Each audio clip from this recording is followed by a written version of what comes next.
ओम धन्वंतरे नमः। आज Ayurveda medical officers के लिए यूपी पीएससी का एग्ज़ाम था। इसके बाद आप लोग ऑल इंडिया आयुर्वेद पीजीईटी के लिए रिवीजन स्टार्ट करोगे। तो एआईए पीजीईटी 2022 के लिए फॉर्म ऑलरेडी रिलीज हो चुका है। इस फॉर्म को फिलअप करते समय अक्सर जो गलतियां स्टूडेंट से होता है वो गलतियां कैसे नहीं होगा उसके बारे में कुछ जानकारी देंगे। AIA PGET, that is All India AYUSH post graduate entrance test 2017 से पहले अलग अलग इंस्टीट्यूट में एडमिशन लेने के लिए अलग अलग एग्जाम लिखना पड़ता था, लेकिन 2017 के बाद एक ही एंट्रेंस एग्जामिनेशन लिखना पड़ता है, चाहे गवर्नमेंट में हो चाहे प्राइवेट में हो। MD कोर्सेस में एडमिशन लेने के लिए इस एग्जामिनेशन को लिखना जरूरी है, इस एग्जामिनेशन में क्वालिफाई करना जरूरी है। Important information and dates at a glance. इसमें सबसे पहले आपको ऑनलाइन रजिस्ट्रेशन करना है। नेक्स्ट आपको एप्लीकेशन फॉर्म को अच्छे से बैठ के फिल करना है, कंप्लीटली फिल करना है। उसके बाद आपको सबमिट करना है प्रॉपर गिवन वेबसाइट में aiapget.nta.nic.in में, और उसका जो सबमिशन का लास्ट डेट है वो है 18 अगस्त टिल 11:50 PM। तो यहाँ पर मैं दो चीज़ आपको कहना चाहूँगी। नंबर 1 इज़ कि आप जब फॉर्म फिलअप करते हो तो आपका नेम का स्पेलिंग और आपका फादर्स नेम का स्पेलिंग ये दोनों सही होना चाहिए। तो ये दोनों का स्पेलिंग जो है आपका जो 10th का सर्टिफिकेट है या फिर आधार कार्ड में जो आपका स्पेलिंग है उसी के अनुसार ही लिखो। सेकेंडली, जो आपका डेट ऑफ बर्थ है तो वो भी आपका 10th सर्टिफिकेट के अनुसार ही लिखो। थर्ड चीज इज कि आपका जो कास्ट सर्टिफिकेट है, अगर आप SC और ST और OBC कैटेगरी से हो तो कास्ट सर्टिफिकेट को अटैच करना मत भूलो। जो EWS कैटेगरी है वो जनरल कैटेगरी के लिए होता है, जिनके पेरेंट्स के annual income less than 8 lakh से वो लोग EWS के लिए एलिजिबल है, लेकिन आपके पास EWS का सर्टिफिकेट होना जरूरी है। आप जो फोटो इसमें अटैच करोगे वो फोटो वाइट बैकग्राउंड के साथ होना चाहिए। उस फोटो में आपका फेस जो है वो स्ट्रेट होना चाहिए, आपका दोनों ईयर्स विजिबल होना चाहिए। ध्यान में रखें, फोटो में अगर आपका फेस जो है टेढ़ा मेढ़ा है और दोनों कान नहीं दिख रहा है तो फॉर्म रिजेक्ट होने का बहुत ज़्यादा संभावना है। और जो लास्ट डेट है वो 18 अगस्त का 11:50 PM तक है। जनरली हमको ये लगता है कि लास्ट डेट का 12 बजे तक रात को रहता है, पर ऐसा नहीं है। और उसके साथ साथ और एक सजेशन आपको दूंगी कि don't wait for last moment. Last moment में भीड़ होने की वजह से आपका फॉर्म सबमिट नहीं हो पाता है टाइमली, जिससे कि रिजेक्ट होने का संभावना रहता है। आप सबको पता है कि ये एंट्रेंस एग्जामिनेशन ईयरली वंस होता है, then you have to wait another 365 days, जो कि असंभव है, बहुत ज़्यादा डिफिकल्ट है। तो इसीलिए फॉर्म फिलअप करते समय आपको ये सारे चीज़ को फॉलो करना जरूरी है। Last date for successful transaction of examination fees is 19 August till 11:50 PM। Date of examination अभी तक अनाउंस नहीं हुआ है, लेकिन जो मेरा एक्सपीरियंस कहता है उसके अनुसार सितंबर 3rd वीक होना चाहिए। तो सितंबर 3rd वीक या फिर 4th वीक हो सकता है, लेकिन मोस्ट प्रोबेबली सितंबर 3rd वीक में एग्जाम होने का संभावना रहेगा। Candidates can apply for AIA PGET 2022 through online mode only. इसमें आपको there is no need of sending any documents by post.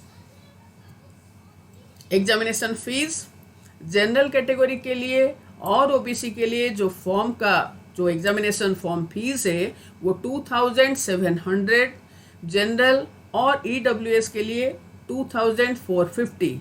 EWS category जो है वो जनरल के लिए ही होता है, तो अगर EWS नहीं है तो 2700, अगर EWS कैटेगरी के हो देन 2450।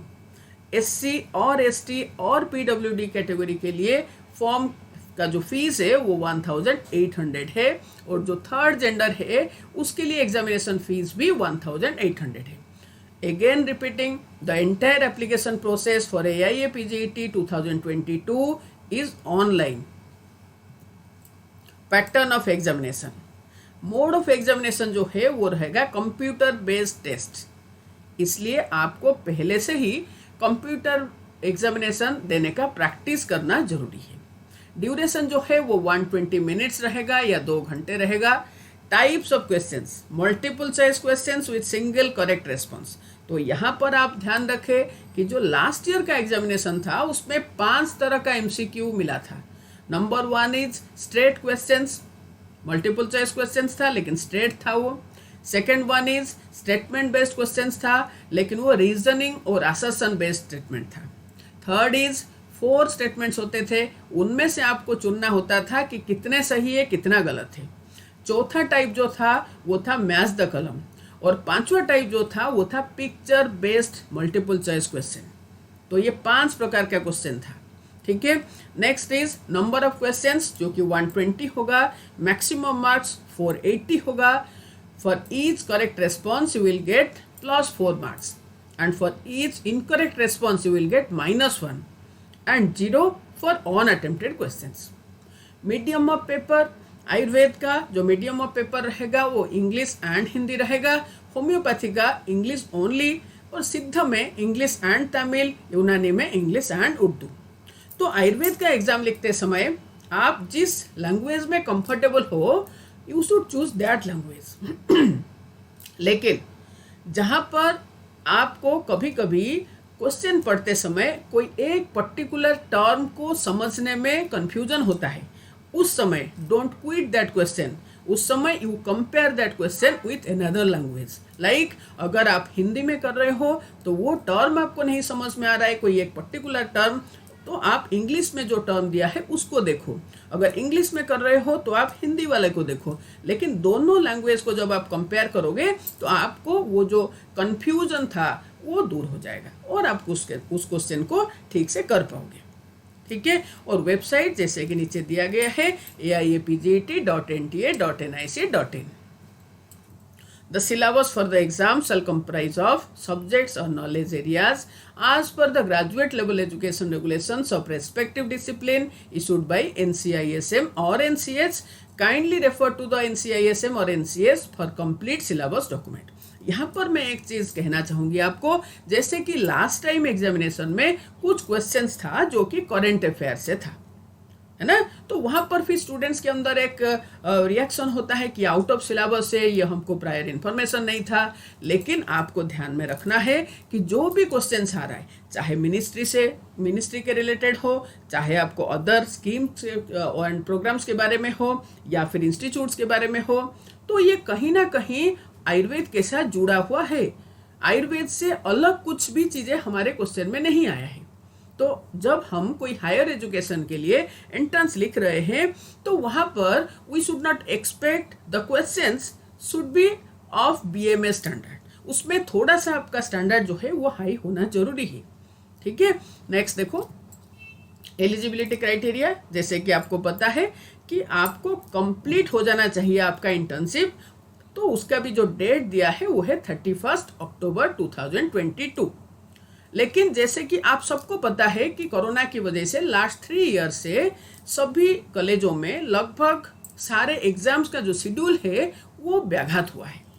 तो इसीलिए जो लास्ट 2 ईयर्स का जो internship completion cut off date था वो था 31 दिसंबर.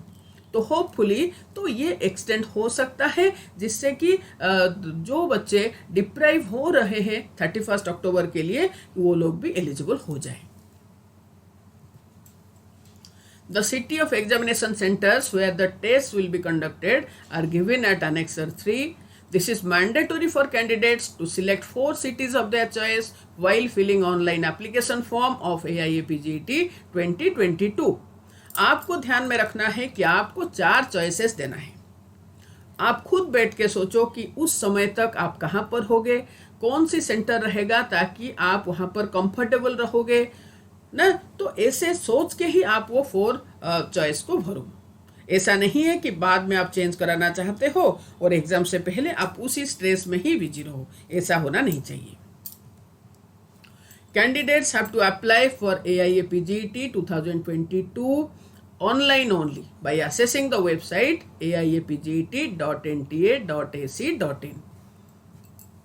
Wish you all the best। जो लोग आज यूपी पीएससी का एग्ज़ाम लिखे हैं, आप सभी का सफलता कामना करते हुए थैंक्स टू यू ऑल। इसके नेक्स्ट वीडियो में हम आपको बताएंगे कि जो कमिंग 45 डेज है, तो वो 45 डेज में आपका प्रिपरेशन का शेड्यूल, रिवीजन का शेड्यूल, टेस्ट लिखने का शेड्यूल कैसे होना चाहिए ताकि आप लोगों को निश्चित सफलता प्राप्त हो पाए।